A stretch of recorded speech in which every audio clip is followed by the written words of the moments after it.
Listen to them crazy bitches. They're the high priestesses of hell. Witches. Crook-nosed creatures on broomstick. As a child, I once wore my mother's dress to school, complete with black wig and lipstick. I'd like to say it was for Halloween, but the memory is a bit hazy. Much like the ride the janitor gave me home that day, on the back of his motorcycle. I love you, Jonathan. From a young age, I had a fascination with the occult.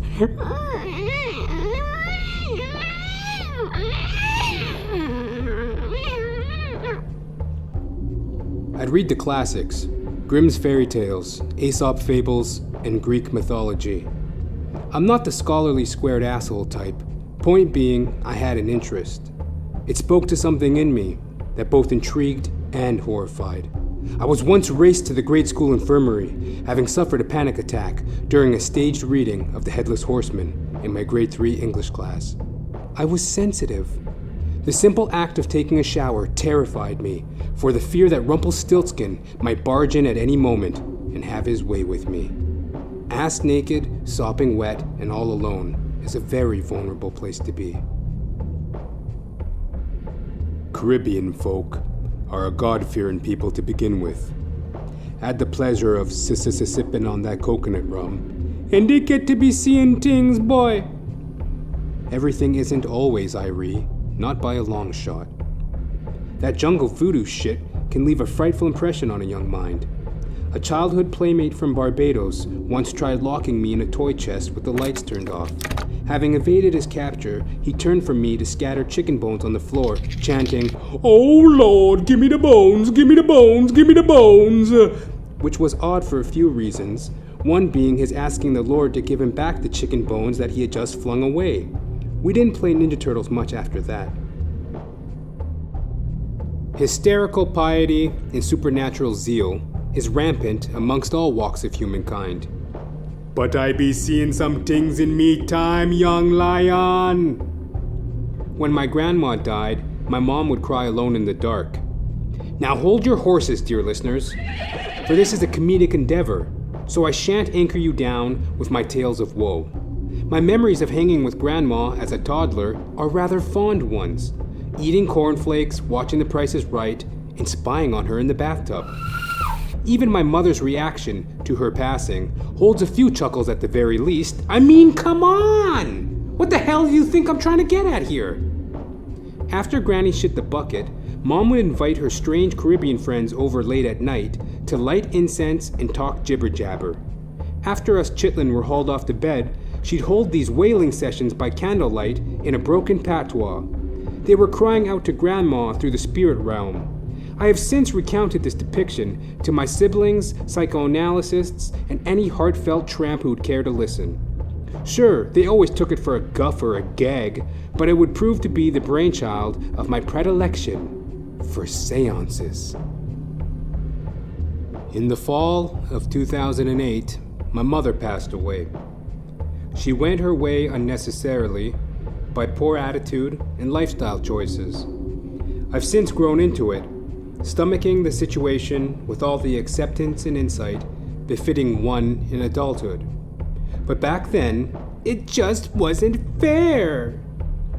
Parents have a way sometimes of whisking you off to the dance, only to dump you curbside, the mascara streaming down your cheeks, with the taxi meter still running. To give you life, with all the immeasurable bullshit that comes with it. Suffice to say, I had my resentments. In the summer of 2013, I crossed that invisible line. I gave in to restraint and was abusing alcohol daily. Whoops.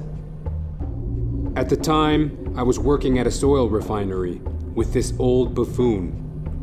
He'd squawk like a lunatic from his perch inside the excavator. I was to learn his every command by telepathy, whilst playing fetch with every godforsaken piece of rubble he unearthed. One day during our coffee break, he began to well up with tears, betraying his overly crusted demeanor.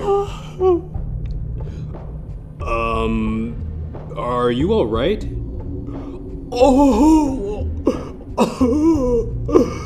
Today would have been my father's 82nd birthday.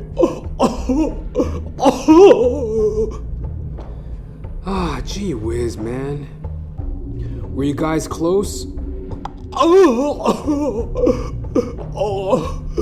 He was my best friend, and I think about him every day.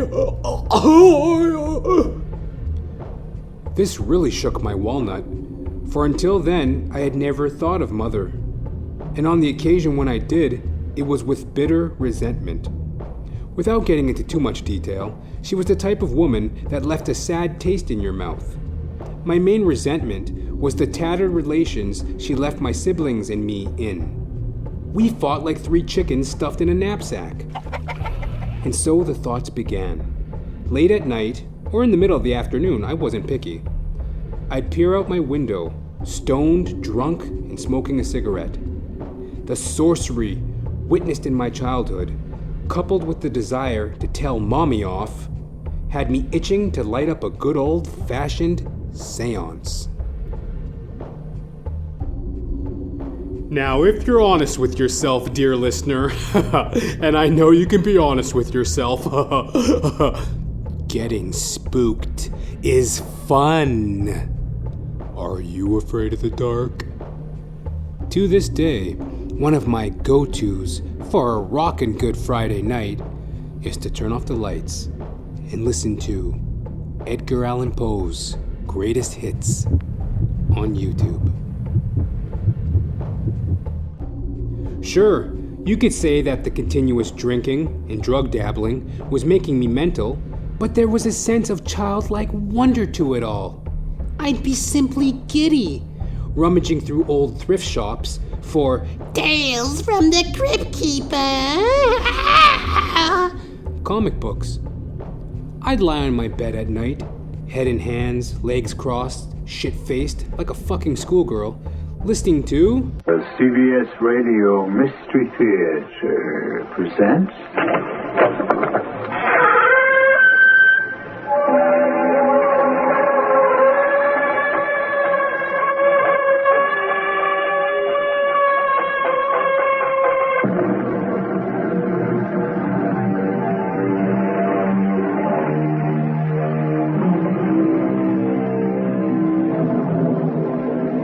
Come in. Welcome.